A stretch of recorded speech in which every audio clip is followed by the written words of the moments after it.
Championship is well and truly back, and match week 2 did not disappoint one bit in the Championship. We had last minute winners, we had red cards, we had shock results. It felt like yet again we had it all in the Championship, and that is why you've got to be locking into the Championship this season, because it's already started off like absolute carnage. If you're a fan of Championship content, then do hit subscribe on this channel. We do daily Championship content talking about all of your teams pretty much every single day. So if you're a fan of the Championship, this is the place to be. Hit that subscribe button. And as well, if you do go on to enjoy the video, do drop a like down below. We've got to start off by talking about how open I really think this Championship season could be this season. We saw in game week 1, Southampton struggle against Wrexham. We saw Ipswich struggle against Birmingham, which Birmingham I do think will be up there at the end of the season, by the way. But obviously, you know, Ipswich being a team that everyone's expecting to walk the league. Of course, these two sides both face each other, Ipswich and Southampton, in tomorrow's game at the time of recording this video. That'll be a very interesting one to see who kind of gets the result. But I want to talk about the Leicester game, really, more specifically, because in the first game of the season, they definitely deserved the win against Wednesday, let's be real. But Wednesday, I predict to finish right at the bottom of the table. They did lose 3-0 to Stoke. Even though Wednesday did have chances against Stoke, they definitely could have had at least a goal in that game, I feel. But to just about stumble to victory, Leicester have such a quality team. We'll talk about a team in a second. They have such a good team. To stumble to a win against Sheffield Wednesday, win that game 2-1, come from behind, get a late winner from a corner to win the match, is, you know, it's not exactly filling me with confidence in terms of that result. I would have expected Leicester to kind of put Sheffield Wednesday to the sword.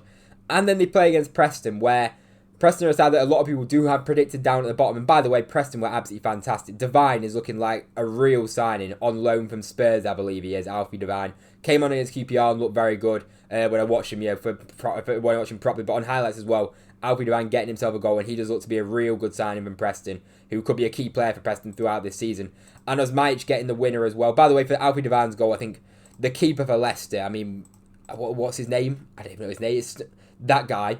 He had an absolute shocker. He's come so far off his line. It's absolutely wild. A keeper should not be in that position unless he is 100%. He knows he's getting the ball, and he wasn't even close. He wasn't even close. Alfie Devine takes it round him in a really nice finish. And then another ball in behind to Osmajic, who gets the winner in literally the 85th minute with 5 minutes to go. Late winner for Preston. And honestly, they deserve the win. They deserve the win. Preston were the better side in that game. You look on the expected goals there. Preston were really good. They looked very good going forward. They looked fast going forward. They moved the ball fast from what it looked like. And I was pleasantly surprised with Preston because I watched them obviously last week against my team QPR. I thought it was just two poor sides going at it, to be honest. But Preston looked to be a completely different side. Thierry Small picking up assist over on that left side. Definitely a very good asset to Preston. I've said about him and his pace that he has. Much needed pace bringing into that Preston side, because obviously they've got that kind of physicality ran up front with Smith up top, as Majic can run them channels as well. And both fullbacks as well, both wing-backs getting themselves a goal contribution, getting themselves an assist. And overall, very solid performance from Preston against a Leicester side, which, as I say, they've got so much quality in that side. Mavididi, Fatawu, Jordan Ayew at Championship level is a joke. Like, that is such a good side that should really be walking over a team like Preston, let's be honest.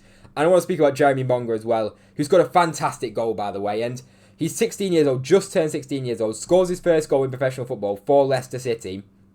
And it's to make it 1-1 at the time. He doesn't want to go and celebrate with the fans. Obviously, it's such a special moment for a 16-year-old to go and bag a goal in that kind of moment like that.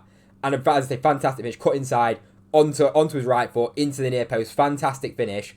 And for him then to not even celebrate with the fans, just to go and pick up the ball straight away. It's like he's been playing every week. It's like he's been playing for years.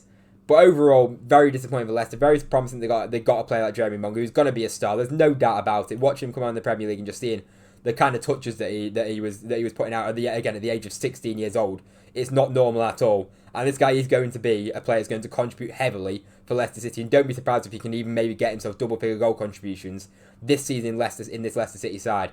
Now, El Khanous went off in 46 minutes. Did he come off with an injury? I don't know. Let me know, Leicester fans. But I believe Crystal Palace have maybe had an offer accepted or something along them lines. Anyway, Crystal Palace seems to be very interested, with Eze potentially going the other way to Spurs or someone like that. So it looks like El Khanous will probably be on his way. But overall, very, very promising signs from Preston right there. Now, I want to speak about the next one being Middlesbrough. And it's like, what do we even expect from Middlesbrough this season? Because I watched Middlesbrough, I saw the result in the Cup and watched the Hearts, and they were absolutely diabolical against, I know it's only the Cup game, it's the Carabao Cup, and it probably doesn't mean anything, it doesn't really, but Middlesbrough put out a pretty strong team in the Carabao Cup, and this was actually a fully rotated Doncaster Rovers side.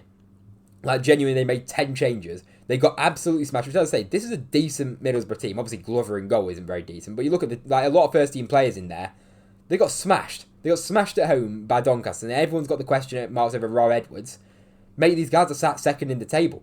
They got a win against Swansea, yes, and it wasn't exactly, the most convincing win in terms of how creative Middlesbrough were, but they were solid at the back, limited Swansea to virtually nothing, and got themselves a goal from a corner, which, as I say, nothing to write home about, but it's 3 points at the end of the day against a Swansea side, which I do think will do decent this season. And then going into it against Millwall. Now, don't get me wrong, they definitely rode their luck at times in this game, and they were very, very clinical. You look at the kind of chances in the XG, 0.9 XG, and scored 3 goals. Really nice goal from Hackney. By the way, I think Morgan Whittaker was the one who pulled it back for the assist. Yeah, I believe Morgan Whittaker did pull it back for the assist. So really good for Morgan Whittaker, because obviously he's a player that's really struggled since he's come to Middlesbrough in terms of his output. So I think it was a really nice ball across. And Hayden Hackney, of course, looks to be staying at Middlesbrough after rejecting Ipswich, and for now he's staying at Middlesbrough. And a really nice goal for him, and a good moment for Hayden Hackney to get that goal as well. And Bergzog as well, getting himself a goal right at the end as well. It was pretty impressive Middlesbrough overall. As I say, they definitely rode their luck. I think Luke Ayling cleared one off the line for Borough, and they had another chance as well. I think the ball came across and it ended up hitting both posts. I think it might have been Josh Coburn who hit both posts against his former club. Which, as I say, for Millwall, for Middlesbrough to go away to Millwall, and a team that literally don't concede many goals at all. If you look at their defensive record last season, it was one of the best in the whole championship, outside of like Leeds and Burnley pretty much. Millwall were basically in and around them, might have even been the third best defence in the whole of the championship. So for Middlesbrough to go away from home, yes, as I say, they did ride their luck. They had, like, Millwall had a couple of chances, and maybe they should have had a goal.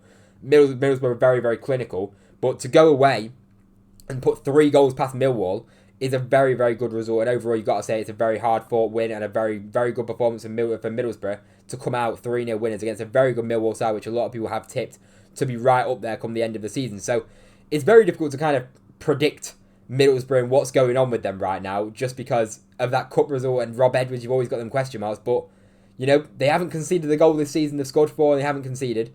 They have been relatively decent at the back, of course. I say they could have very easily conceded that game, but Rob Edwards, maybe people are being a bit too critical over him, but as I say, I think with Middlesbrough we definitely need to give it more time. But I do feel like there's definitely some promising signs and definitely some positives to take from that game. And Hayden Hackney, if he stays at Middlesbrough, they are always going to be a decent side, because he is such a good midfielder. He can do literally everything. He can push on.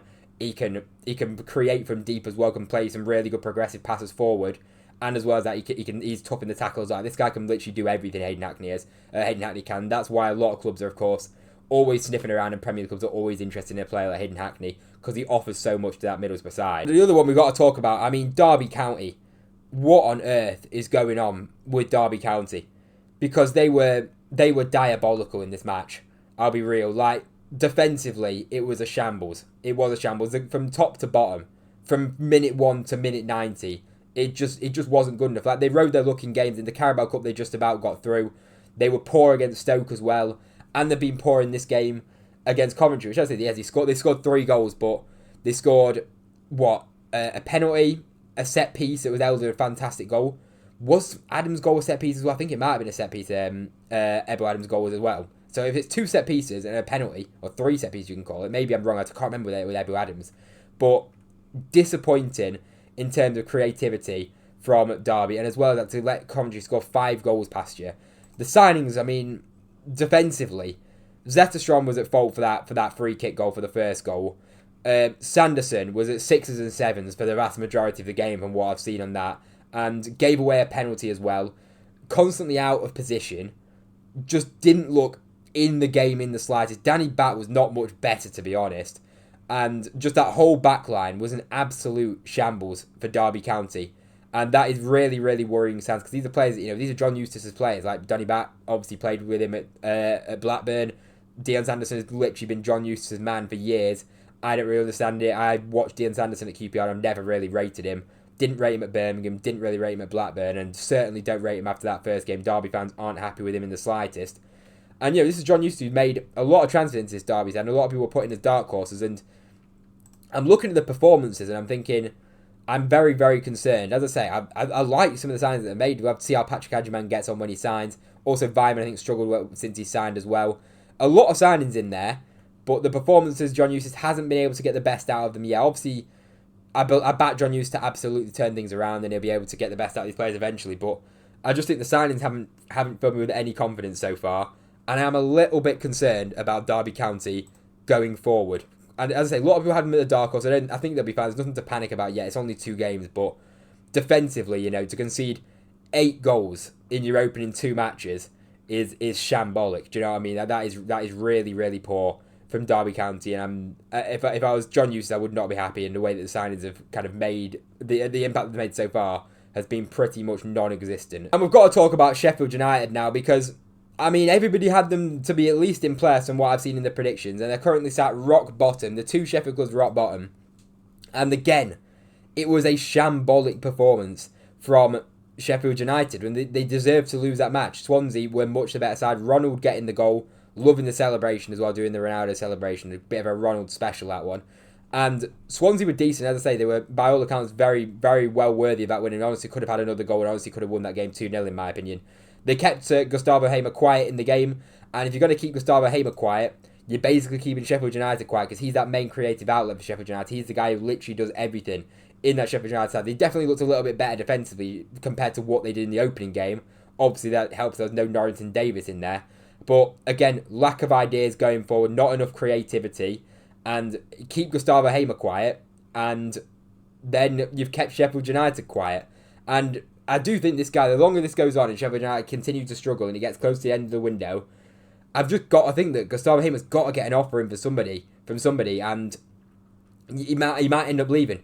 Ruben Sellers come out in a press conference before the game. He doesn't sound happy with the transfers at all, with what's going on at Sheffield United. And I do feel for him in that sense, but there's no doubt this side's still a very good, very high quality side, and he should be getting better out of this side than what he is. And as I say, Swansea were the better team, and that's another loss now for Sheffield United, who I've been very, very disappointed with over the course of this season. And we've got to talk about West Brom as well, getting a 3-2 win against Wrexham, away at Wrexham, which is going to be a difficult place to go to. I do think going to the racecourse, as Wrexham being a newly promoted side, and the kind of talk and the hype around Wrexham, even though they have lost their first 2 games, is definitely going to be a very difficult place to go. You could kind of sense that going into the game, and I think that's a really, really big result for West Brom, who I've actually been pretty impressed with so far. They were nothing spectacular in the first game against Blackburn when they got the 1-0 win, but this game they looked a bit better going forward, creativity. They really did impress me, to be fair. I think Isaac Price I've spoken about a lot.